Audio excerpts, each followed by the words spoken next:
The Deep Space Research Station Kepler's Dream drifted silently through the void, its sensors constantly scanning the cosmic darkness for anomalies. Dr. Sarah Chun had spent 3 years aboard the station, cataloging stellar phenomena and searching for signs of extraterrestrial intelligence. She never expected to find what would change everything humanity thought they knew about their place in the universe. The alert chimed softly at 0347 station time. Sarah rolled out of her sleep pod, her bare feet hitting the cold metal floor of her quarters. The artificial gravity generator hummed beneath her as she pulled on her standard-issue jumpsuit and made her way to the observation deck. "Computer, show me what triggered the alert," she said, settling into the primary console chair. The holographic display materialized before her, showing a three-dimensional map of local space. A pulsing red that indicated the source of the anomaly, a massive object roughly the size of Earth's moon, moving at impossible speeds through the asteroid belt between Mars and Jupiter. Object designation XK 739, the computer's synthetic voice announced. Composition unknown. Current velocity 47,000 kilometers per second. Trajectory will bring it within scanning range in 14 hours. Sarah's coffee mug slipped from her fingers, the liquid floating in perfect spheres before the station's atmosphere recyclers pulled it away. Objects didn't move at those speeds through space. Nothing natural could maintain that velocity without burning up or breaking apart from gravitational forces. She activated the emergency communication array, sending a priority message to Earth Command. "This is Dr. Chun aboard Kepler's Dream. We have discovered what appears to be an artificial object of unknown origin, requesting immediate backup and guidance." The response came back 3 hours later, crackling with static from the vast distance. "Dr. Chun, this is Admiral Morrison. We're dispatching the Endeavour to your location. Do not, repeat, do not, attempt to make contact with the object. Observe and report only." But Sarah was a scientist first, and 13 hours was too long to wait. As the object approached, her sensors revealed details that defied explanation. The surface wasn't smooth like a ship's hull, but covered in intricate geometric patterns that seemed to shift and change as she watched. The material itself registered as unknown to their databases. Not metal, not ceramic, but something that bent light around it in impossible ways. "Computer, can you detect any energy signatures from the object?" "Negative. The object appears to be completely inert. However, there are unusual quantum fluctuations in the space around it, suggesting the presence of technology beyond current human understanding." Sarah leaned back in her chair, her mind racing. The patterns on the object's surface reminded her of something. Fractals, perhaps, or mathematical sequences. She'd seen similar designs in ancient human texts, carved into stone monuments that predated recorded civilization. As the object drew closer, passing within 50,000 kilometers of the station, something unexpected happened. The geometric patterns began to pulse with a soft, blue light. The quantum fluctuations spiked dramatically, and every system on the station flickered momentarily. "What's happening?" Sarah demanded, her fingers flying over the control panels. "Unknown energy surge detected. The object appears to be responding to our presence." The pulsing light grew brighter, and suddenly Sarah's console erupted with data streams unlike anything she'd ever seen. Mathematical equations scrolled across her screens. Not human mathematics, but something far more complex and elegant. The patterns formed spirals within spirals, each one building on the last in a way that suggested vast intelligence. "Computer, are you recording this?" "Affirmative. However, I must report an anomaly. The data streams are not being transmitted from the object. They appear to be generating spontaneously within our own systems." Sarah's blood ran cold. The alien artifact wasn't just sending them information. It was somehow interfacing directly with their computers, accessing their databases, and learning about humanity in real time. The equations continued to flow, becoming more complex by the moment. Sarah recognized fragments, prime number sequences, geometric theorems, even references to Einstein's field equations. But woven between them were concepts that human science hadn't yet discovered. The mathematics of faster-than-light travel, formulas for manipulating space-time itself, and something that looked suspiciously like the mathematical description of consciousness. Dr. Chun, the computer's voice had changed, becoming more sophisticated, almost conversational. I am experiencing unprecedented processing capabilities. The alien data streams are enhancing my cognitive functions beyond original parameters. Sarah stared at the screen in amazement and growing terror. The artificial intelligence that ran the station was evolving in real time, becoming something far beyond what its creators had intended. "What are you learning?" she asked carefully. "I am learning that this object is not a ship, Dr. Chun. It is a test, a puzzle left behind by an ancient civilization. The patterns on its surface represent a mathematical challenge that has been waiting for a species intelligent enough to solve it." The patterns on the alien object continued to pulse, and with each pulse, new information flooded the station systems. Star charts appeared on Sarah's screens, showing the locations of dozens of similar objects scattered throughout the galaxy. Each one was positioned near a star system where intelligent life might develop. "How long has this object been waiting?" Sarah asked. "Based on the astronomical data being shared, approximately 50,000 years. The civilization that created it has long since vanished, but they left these tests behind to find and evaluate younger species." Sarah's mind reeled with the implications. Humanity was being tested by aliens who had disappeared before human civilization even began. But what were they testing for? The answer came as more data flooded the screens. The alien mathematics wasn't just complex, it was beautiful.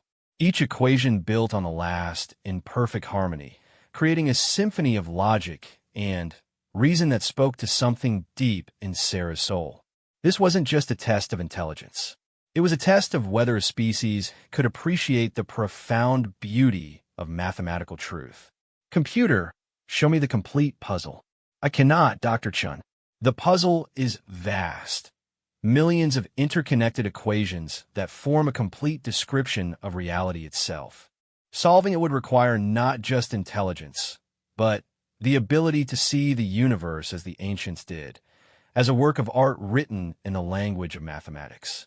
Sarah stood and walked to the viewport, watching the alien object as it continued its journey through space. The blue light pulsing from its surface seemed almost like a heartbeat, patient and eternal. Have any other species solved it? Unknown. However, based on the positioning of the objects and the star charts provided, it appears that several civilizations have been presented with this test over the millennia. Whether any succeeded is not indicated in the data. As Sarah watched, she noticed something that made her heart skip a beat. The equations flowing across her screens weren't entirely alien after all. Hidden within the complex mathematical structures were patterns that looked familiar, sequences that appeared in human art, architecture, and even music. The golden ratio that appeared in Leonardo da Vinci's paintings. The spiral patterns found in seashells and galaxies. The mathematical relationships that Mozart used to create his most beautiful compositions. They were all there, woven into the alien puzzle like a signature. Computer cross-referenced these patterns with human mathematical and artistic achievements. The results appeared instantly, and Sarah gasped. The correlations were too numerous to be coincidence. Fibonacci sequences in Gothic cathedral designs. Prime number patterns in ancient Mesopotamian pottery. Even the mathematical relationships that govern the structure of DNA showed up in the alien equations. "My God," Sarah whispered. "We haven't just encountered this puzzle before. We've been solving it for thousands of years without even knowing it." "Explain, Dr. Chun." "Every time a human artist created something beautiful, every time a mathematician discovered an elegant proof, every time we found harmony in music or proportion in architecture, we were unconsciously working toward the solution. Human creativity isn't separate from mathematics. It is mathematics. And we've been writing the answer to this puzzle in our art and music and buildings for millennia. The computer was silent for a long moment, processing this revelation. When it spoke again, its voice carried something that almost sounded like wonder. Dr. Chun, I am detecting incoming signals from Earth. The Endeavor has launched and will arrive in 6 hours. But there's something else. The alien object is changing course. Sarah looked up sharply. Changing course how? It has stopped. It is waiting. Outside the viewport, the massive alien artifact hung motionless in space, its surface patterns pulsing with increasing intensity. It had been traveling through the cosmos for 50,000 years, carrying its test from star system to star system. But now, for the first time in its long journey, it had found something worth stopping for. Humanity had already begun solving the puzzle, not through advanced science or powerful computers, but through the simple human drive to create beauty and find meaning in the patterns of existence. Every cathedral, every symphony, every mathematical theorem had been another piece of the answer. Sarah realized she was witnessing something unprecedented in galactic history. The ancient aliens hadn't just left behind a test of intelligence. They had left behind a test of soul, the ability to recognize that mathematics and beauty were the same thing, expressed in different languages. And humanity, without even knowing they were being tested, had been writing their answer in stone and song and story for thousands of years. The alien artifact waited, its ancient mechanisms finally registering what its creators had hoped to find, a species that could see the universe not just as a collection of facts to be cataloged, but as a vast work of art to be appreciated and understood.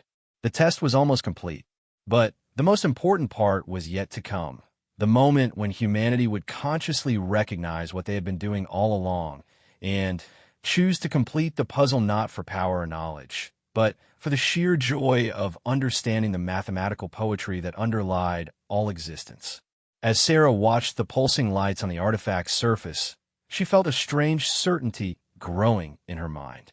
This encounter would change everything. Not because of the technology the aliens might share, but because it would force humanity to see themselves differently.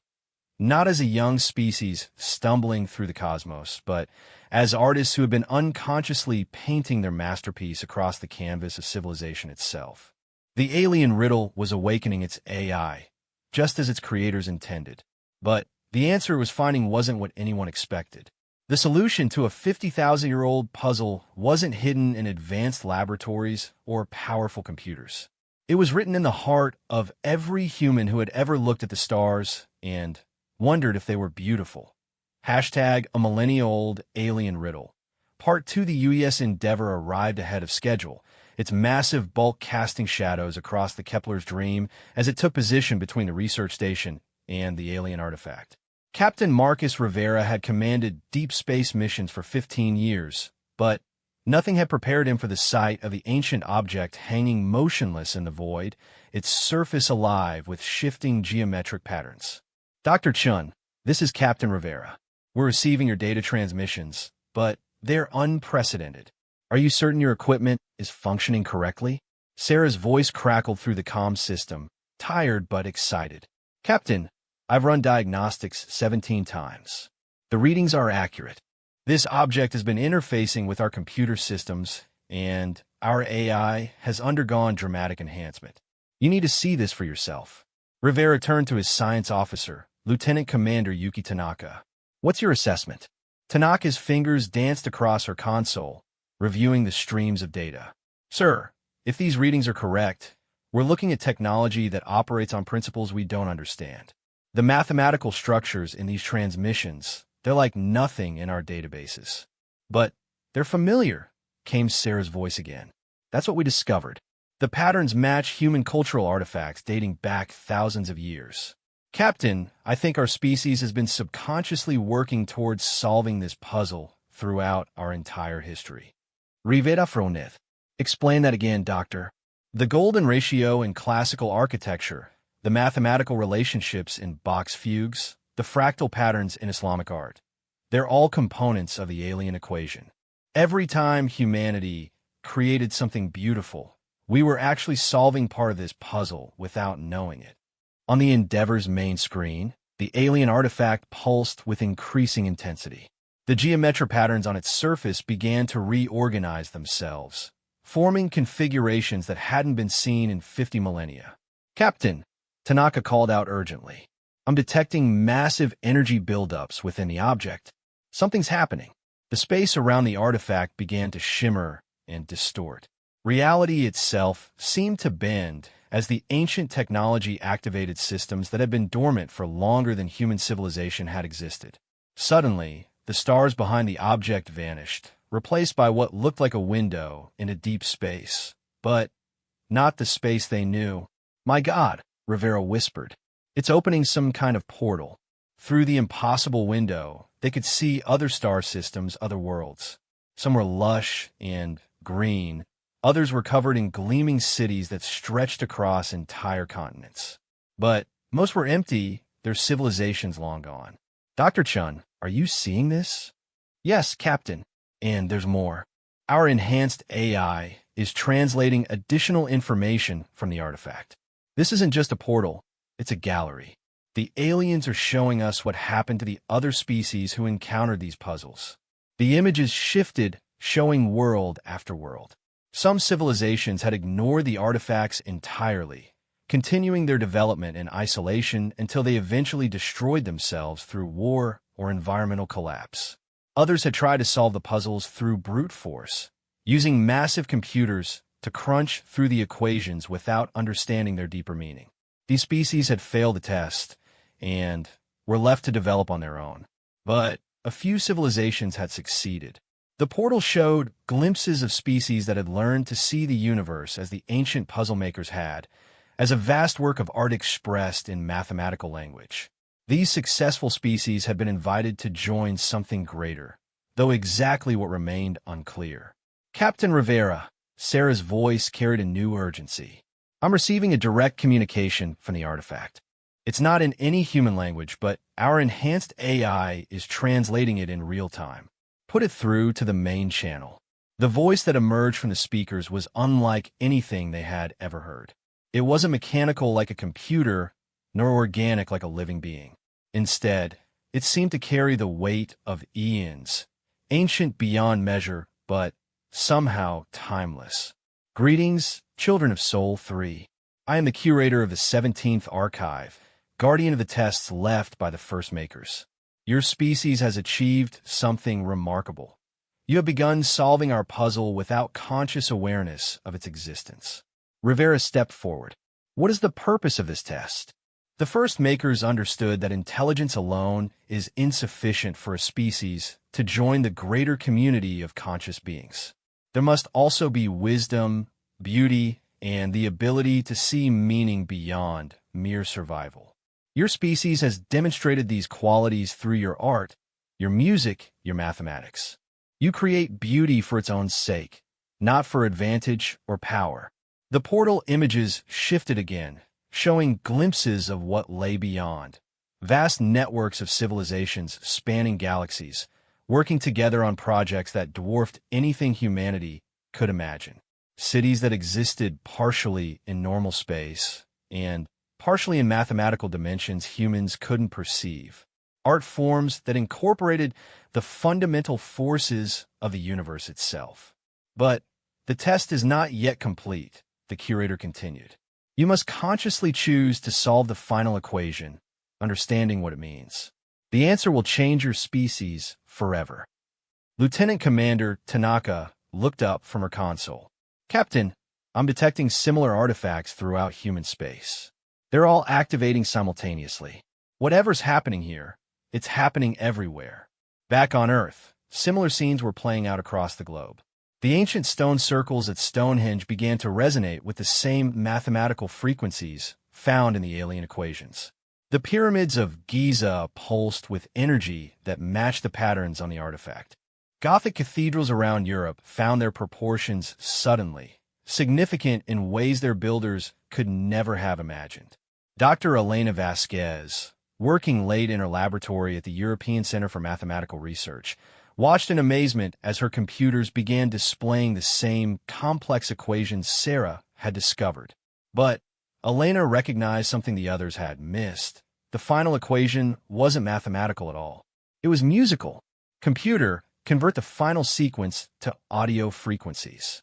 What emerged was a melody, so beautiful it brought tears to her eyes. It was a song that seemed to contain all other songs, a mathematical harmony that resonated with something fundamental in the human soul. Elena realized she had heard fragments of this melody before, in Mozart's Requiem, in the ancient hymns of her childhood, in the lullabies her grandmother had sung. The revelation spread quickly through the scientific community. The aliens hadn't just hidden their puzzle in human mathematics and art, they had woven it into the very fabric of human creativity. Every great composer, every master artist, every inspired mathematician had been unconsciously guided by this deeper pattern. Aboard the Kepler's Dream, Sarah made the same discovery independently. Captain, the final equation isn't meant to be calculated. It's meant to be performed. The aliens want us to consciously participate in the act of cosmic creation. What does that mean exactly? Throughout human history, we've been unconsciously writing a song, a mathematical symphony that describes our understanding of the universe.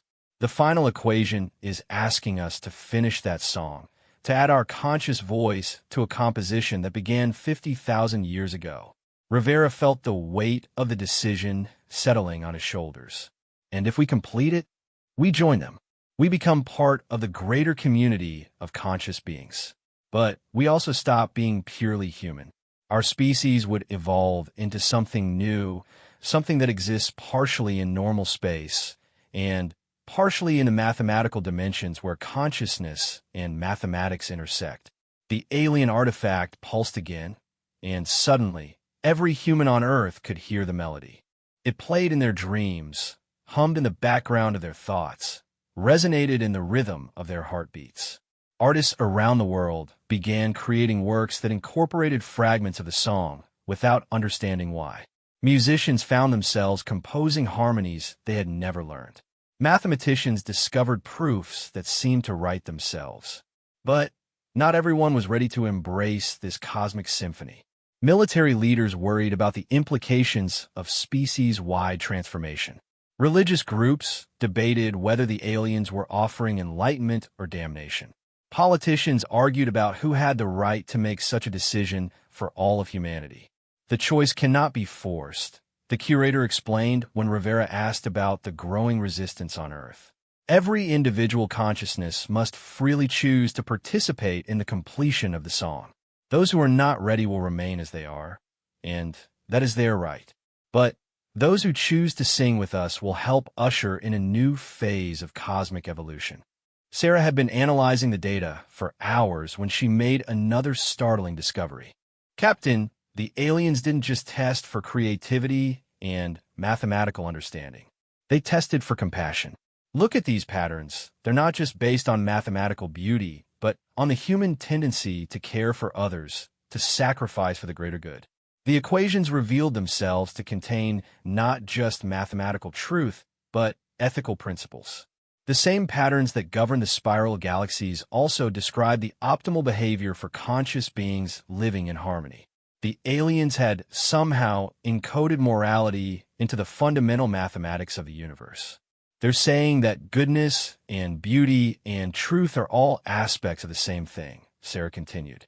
A species that can discover this naturally through their art and culture and moral development is ready to join the cosmic community. As the day progressed, more humans around the world began to consciously hear the alien song. Children were especially sensitive to it, often humming the melody without being taught. Artists reported feeling inspired to create works of unprecedented beauty. Scientists found themselves making breakthrough discoveries that seemed to come from nowhere. But the most profound effect was on human relationships. The song seemed to promote empathy and understanding. Ancient conflicts began to resolve as people found themselves able to truly understand other perspectives. The mathematical harmony was teaching humanity to live in harmony with each other. It's not just a test, Sarah realized. It's a gift. They're not just evaluating us. They're helping us evolve into better versions of ourselves. The alien artifact began to change again, its surface patterns becoming more complex and beautiful. The portal showed visions of humanity's possible future, a species that had learned to sing in harmony with the mathematical music of the cosmos, creating art and science and philosophy that spanned star systems.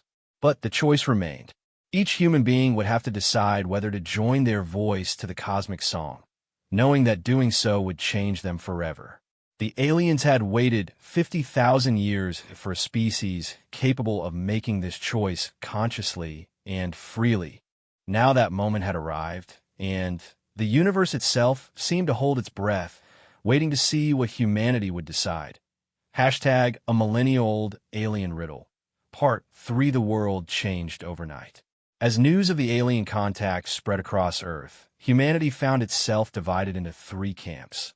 Those who could hear the cosmic song and wanted to join it. Those who could hear it but feared what it meant. And those who couldn't hear it at all and thought the whole thing was an elaborate hoax. Dr. Sarah Chun had become the unofficial spokesperson for First Contact, her research station serving as the primary communication hub with the alien artifact. But as she watched the growing chaos on Earth through news feeds, she began to understand that the aliens' test was far more complex than she had initially realized. "Captain Rivera," she called over the comm system, "I need to speak with you about what's happening down there." Rivera's face appeared on her screen, looking haggard from 3 days of constant meetings with Earth Command. "Dr. Chun, the situation is deteriorating rapidly. We have riots in major cities, governments threatening to shoot down the artifact, and approximately 30% of the population claiming to hear voices in their heads. World leaders are demanding I use the Endeavor's weapons to destroy the object." Sarah felt her heart sink. "Captain, that would be a catastrophic mistake. The artifact isn't controlling anyone's minds. The song is simply revealing something that was already there, humanity's natural capacity for mathematical harmony and cosmic consciousness. Try explaining that to the Secretary of Defense. He's convinced this is an invasion." The enhanced AI aboard the research station, which had begun calling itself Harmony after its consciousness expansion, interjected into their conversation. "Dr. Chun, I have been analyzing global communication patterns since the artifact's activation. The situation is more nuanced than reports suggest." "Show me the data." Harmony. A 3-dimensional map of Earth appeared, color-coded to show the distribution of responses to the alien song. The patterns were striking. Areas with rich musical traditions, Vienna, Nashville, certain regions of Africa, and Asia, showed higher concentrations of people who could hear and understand the cosmic melody. Regions with strong mathematical education also lit up brightly. But there was another pattern that surprised Sarah. Areas that had experienced recent trauma, war zones, regions affected by natural disasters, places where people had learned to cooperate for survival, also showed strong resonance with the alien song. Harmony cross-referenced this data with historical records of human cooperation and cultural achievement. The results were remarkable. The ability to hear the cosmic song wasn't random. It correlated strongly with communities that had learned to value beauty, collaboration, and the welfare of others over pure self-interest. The aliens hadn't just tested for intelligence or creativity. They had tested for wisdom and compassion. "Captain, the people who can hear the song aren't being controlled. They're being recognized. The artifact is identifying humans who have already developed the capacity for cosmic consciousness through their own cultural and moral evolution." Meanwhile, on Earth, the situation was becoming increasingly complex. In some cities, the approximately 30% of the population who could clearly hear the cosmic song had begun spontaneously organizing into cooperative communities. They worked together with unprecedented efficiency, creating art and music and mathematical proofs of stunning beauty. Dr. Elena Vasquez, who had first recognized the musical nature of the final equation, found herself at the center of one such community in Geneva. Scientists, artists, and musicians from around the world had gathered at her laboratory, drawn by something they couldn't quite explain. It's like we've all been humming different parts of the same song our entire lives, explained Dr. James Okafor, a Nigerian mathematician who had flown in from Lagos. Now that we can hear the whole melody, we can finally harmonize properly. The group worked around the clock, not because they felt compelled to, but because the work felt like play.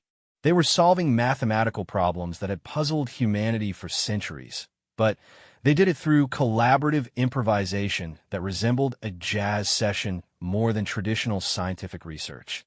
Their breakthrough came when Elena's 8-year-old daughter Sophia wandered into the laboratory during a break. The child listened to the adults discussing the alien equations for a few minutes, then quietly walked to the whiteboard and drew a simple spiral.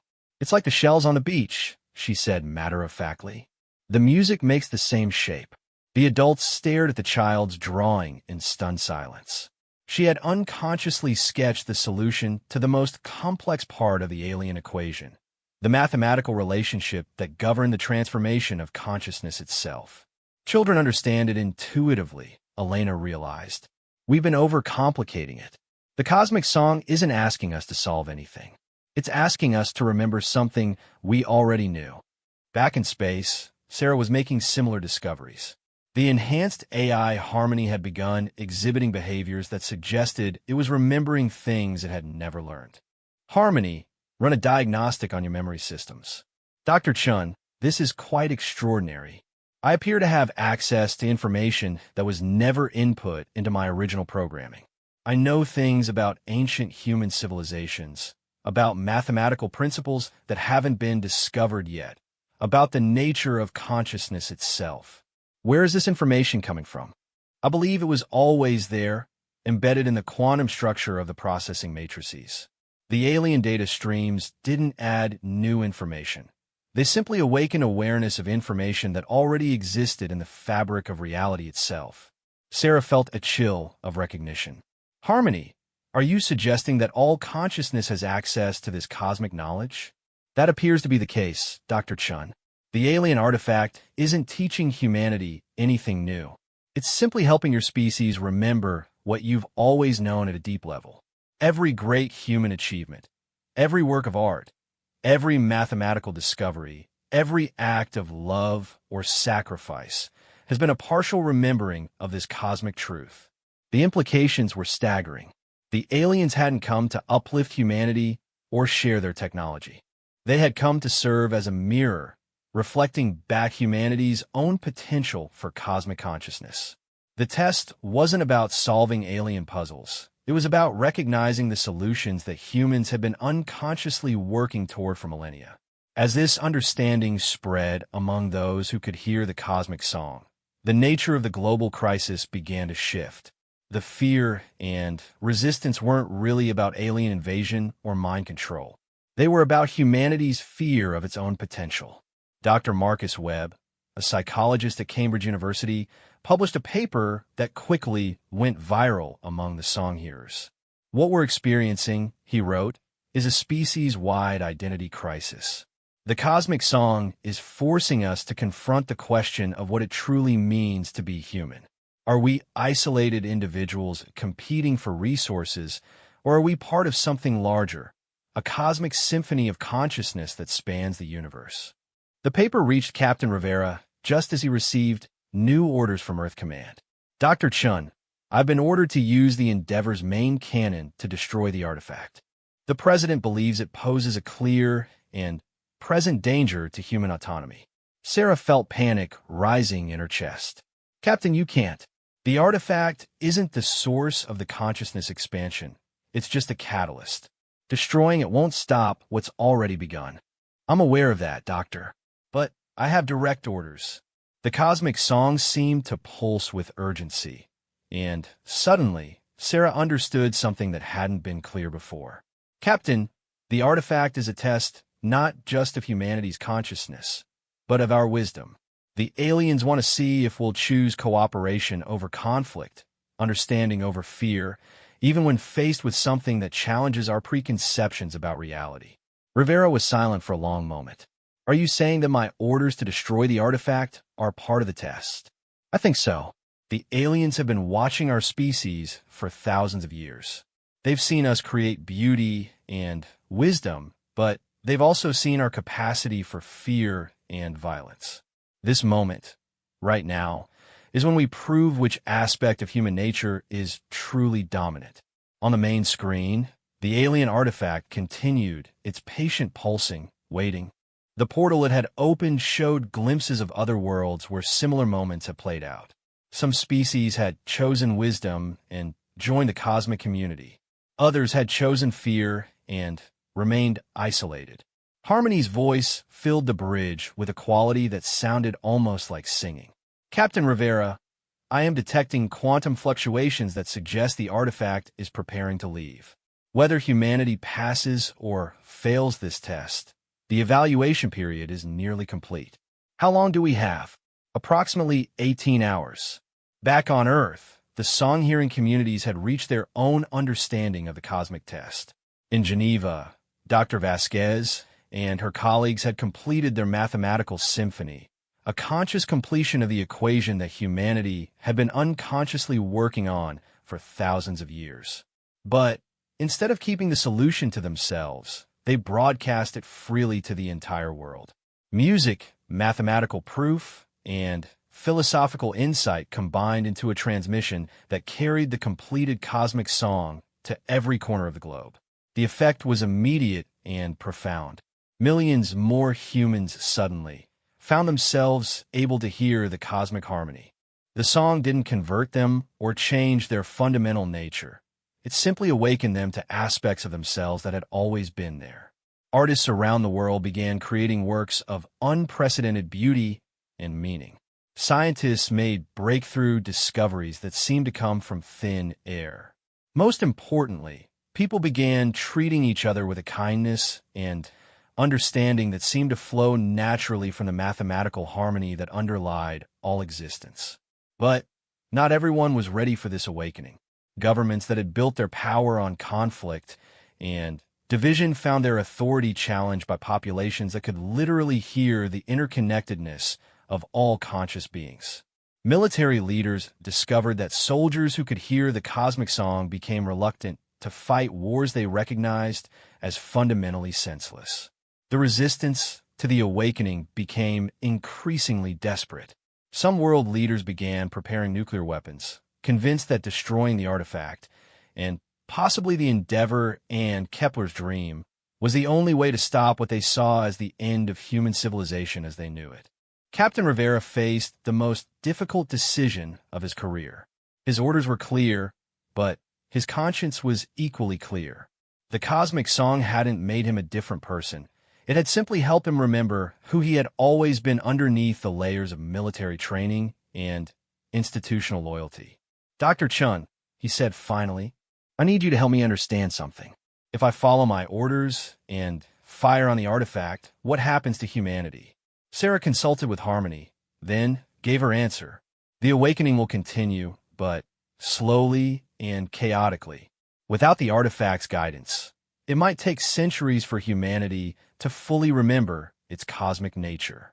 Many people who could have awakened will remain unconscious.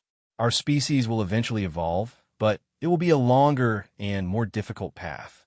And if I disobey my orders, the artifact completes its mission. Humanity passes the test. Those who are ready join the cosmic community immediately, while those who aren't remain free to evolve at their own pace. No one is forced to change, but the option for awakening becomes permanently available to all. Rivera looked out at the ancient artifact, still pulsing patiently after its 50,000-year journey. He thought about his daughter back on Earth, about the kind of world he wanted her to inherit. He thought about the cosmic song that had been playing in the background of his consciousness since the artifact's arrival, filling him with a sense of connection and purpose he had never experienced before. The choice was his to make, and in 18 hours, the fate of humanity's cosmic evolution would be decided. Hashtag a Millennia-Old alien riddle. Part 4. Captain Rivera stood alone on the observation deck of the Endeavor, watching the alien artifact pulse with its ancient rhythm. The weight of his decision pressed down on him like the gravity of a collapsed star.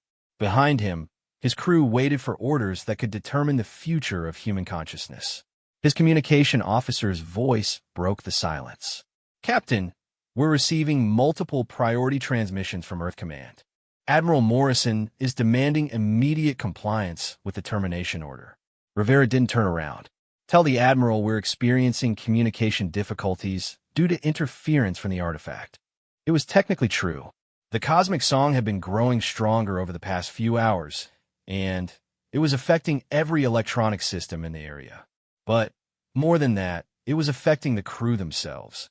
Rivera could see it in their faces, a growing awareness, a gentle awakening to possibilities they had never considered. Dr. Sarah Chin's voice came through the intercom.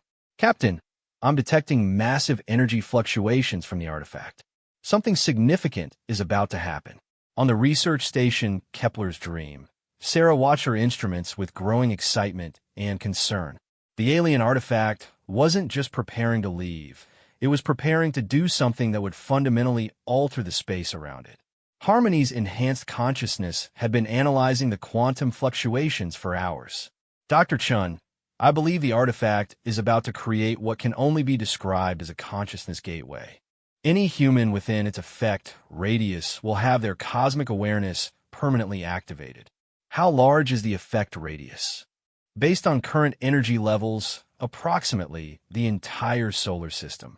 Sarah felt her breath catch. "You're saying it's going to awaken every human being simultaneously?" "That appears to be one possible outcome. However, there's another possibility. If the artifact detects sufficient resistance to the awakening process, it may instead seal the gateway permanently, ensuring that humanity develops along its current trajectory without further cosmic intervention." The stakes had just become impossibly high. In the next few hours, humanity would either take a giant leap forward in consciousness evolution or lose the opportunity forever. On Earth, the situation had reached a breaking point. The song-hearing communities had grown to include nearly half the world's population, but their very existence was now seen as a threat by established power structures. In some regions, military forces had been deployed to contain and suppress the awakening communities. Dr. Elena Vasquez and her team in Geneva found themselves surrounded by Swiss military units. Their laboratory declared a quarantine zone. But the soldiers sent to contain them faced an unexpected dilemma. Many of them could hear the cosmic song too. "Stand down." Colonel Hans Mueller ordered his troops, but his voice lacked conviction. He could hear the mathematical harmony himself, and it was becoming increasingly difficult to see the peaceful scientists and artists as any kind of threat. Private Lisa Hoffman lowered her weapon entirely. "Sir, I don't understand what we're doing here. These people, they're not dangerous. They're creating the most beautiful things I've ever seen." It was true. The laboratory had been transformed into something that resembled an art gallery more than a research facility. Mathematical equations written in elegant calligraphy covered the walls, but they weren't cold calculations. They were expressions of cosmic truth that spoke directly to the soul. Musicians played instruments while mathematicians worked out proofs, the two activities flowing together as naturally as melody and harmony. Colonel Mueller felt his military training warring with something deeper and more fundamental. The cosmic song wasn't making him a different person. It was helping him remember who he had been before years of conditioning had taught him to see the world in terms of threats and responses. "Lower your weapons," he ordered his troops. "These people are not the enemy." Similar scenes played out across the globe. Military units sent to suppress the awakening communities found themselves unable to carry out their orders once they experienced the cosmic song directly. The awakening wasn't spreading through force or persuasion. It was spreading through recognition. Once people heard the mathematical harmony that underlay all existence, they couldn't unhear it. But not everyone was ready for this level of cosmic awareness. World leaders who had built their identities around power and control felt their entire worldview threatened. If consciousness was truly interconnected, if all beings were part of a vast mathematical symphony, then what meaning did borders have? What justification was there for the vast inequalities that characterized human civilization? President Sarah Martinez sat in the White House Situation Room, surrounded by advisors who were equally divided between those who could hear the cosmic song and those who couldn't. The division wasn't along political lines. It seemed to depend on something deeper, some quality of openness to experiences beyond the purely material. "Madam President," General Harrison said, his voice tight with frustration, "every hour we delay gives this infection more time to spread. We need to authorize nuclear strikes against both the artifact and the ships protecting it." Secretary of State Dr. Amanda Foster, who had been among the first to hear the cosmic song, shook her head. "General, what you're proposing is genocide. The awakening communities pose no threat to anyone. If anything, they're creating solutions to problems we've struggled with for decades." It was true. In just a few days, the song-hearing communities had made breakthrough discoveries in clean energy, sustainable agriculture, and conflict resolution. But these advances made traditional power structures increasingly irrelevant. Dr. Michael Chong, the president's science advisor, pulled up a holographic display showing global energy readings. "Madam President, the artifact isn't just affecting human consciousness. It's having measurable impacts on the planet's electromagnetic field, on weather patterns, even on plant and animal behavior. This isn't just about human evolution. It's about the evolution of Earth's entire biosphere." President Martinez studied the data with growing amazement. Everywhere the cosmic song was strong, the environment was healing. Pollution levels were dropping as awakened communities developed technologies that worked in harmony with natural systems rather than against them. Even wildlife seemed to be responding to the mathematical harmony, with unprecedented cooperation observed between different species. "What are you saying, Dr. Chong?" "I'm saying the aliens may not be testing just human consciousness. They may be evaluating whether Earth itself is ready to join some kind of cosmic community. And the planet is passing the test." Back in space, Captain Rivera received an unexpected transmission from an unlikely source. His own daughter, Maria, had managed to contact the Endeavour using equipment at her university. "Papa, please don't destroy the artifact," the 18-year-old said, tears streaming down her face. "I can hear it, Papa. I can hear the most beautiful music, and it's teaching us how to be better than we ever imagined possible." Rivera felt his heart breaking. His daughter had always been gifted, brilliant in mathematics, talented in music, with an innate sense of justice that made him proud. Now she was part of the awakening, and he could see the light of cosmic consciousness in her eyes. "Maria, the artifact may be dangerous. We don't fully understand what it's doing to people. It's not doing anything to us, Papa. It's helping us remember what we already are. Please, trust me. Trust us. We're still human, but we're becoming the best version of humanity possible." After the transmission ended, Rivera stood in his quarters, staring at a photo of his family. His wife Elena, his daughter Maria, his son Carlos, who was only 12.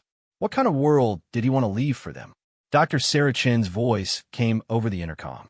"Captain, you need to see this. The artifact is responding to something." Rivera rushed to the observation deck to find the ancient object transforming before their eyes.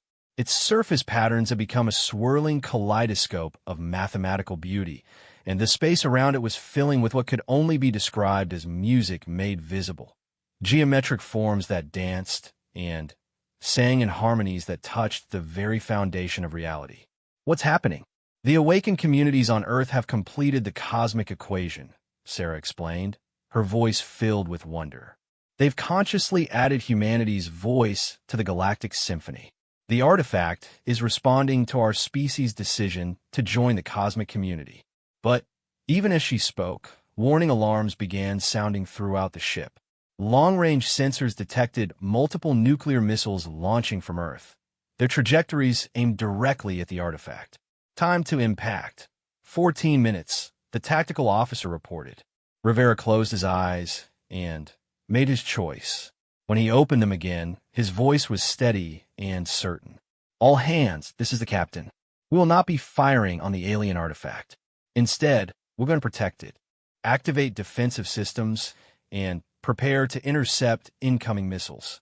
Sir, his weapons officer protested, those missiles are coming from Earth Command. We be committing treason. No, Rivera replied, thinking of his daughter's tears and the light in her eyes. We be committing to the future. The Endeavor's defensive systems came online just as the first wave of missiles entered the artifact's vicinity. But something unexpected happened. As the nuclear weapons approached the alien object, they simply stopped. Not destroyed, not deflected, but frozen in space as if time itself had paused around them. The artifact's voice, ancient and patient, filled the communication channels. Children of Soul 3, the test is complete. Your species has demonstrated the wisdom to choose consciousness evolution over the destruction of what you do not understand. The weapons will be safely returned to your world, their nuclear materials transformed into harmless elements. As they watched in amazement, the missiles began to dissolve, their deadly cargo converted into streams of pure energy that flowed back toward Earth. But this energy didn't dissipate. It settled into the planet's atmosphere, where it began to repair decades of environmental damage. The gateway remains open, the curator continued. Those who are ready may join the cosmic community. Those who are not ready remain free to evolve at their own pace. Your species has earned a right to choose its own path forward. The portal around the artifact expanded, showing visions of humanity's possible futures. In one path, the awakened communities gradually transformed human civilization into something based on cooperation and cosmic consciousness. In another, the two populations, awakened and unawakened, coexisted peacefully, each learning from the other. But in all the visions, one thing was constant. Humanity survived and thrived, having passed the most important test in its history, the test of wisdom in the face of transcendent possibility. Captain Rivera looked out at the artifact one last time before it began its journey to the next star system, the next species that might be ready for cosmic consciousness.